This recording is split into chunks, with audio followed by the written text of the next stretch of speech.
Kwenda kuanza msimu wetu wa 7 wa kucheza hatua ya makundi ya michuano ya CAF. Na ni msimu wetu wa 5 wa kucheza hatua ya makundi ya ligi mabingwa barani Afrika. Lazima kumbukumbu ikae sawa sawa ya kwamba sisi ndiyo timu pekee Tanzania ambao tumecheza group stage 5 za ligi mabingwa Afrika.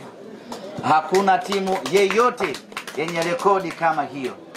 Na wakati wengine wakifikia idadi ya group stage 5, sisi tutakuwa na 8.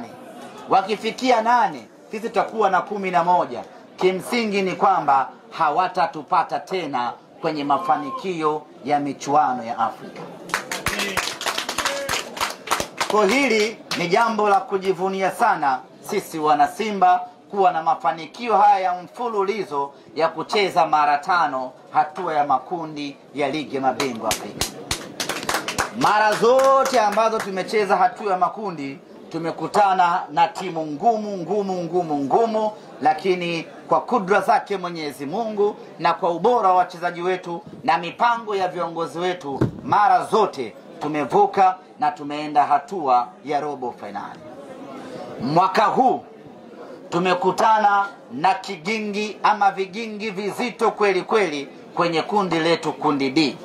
Lakini pamoja na ugumu wa kundi letu, lakini bado tunasema mwanzoni kabisa hapa ya kwamba mnyama atavuka, atakwenda robo finali inshallah.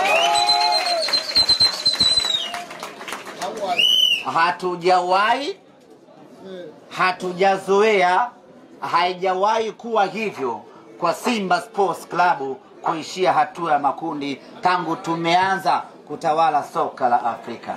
Na mwaka huu pamoja na ugumu wa kundi letu, lakini tutavuka kwenda hatua inayofuata.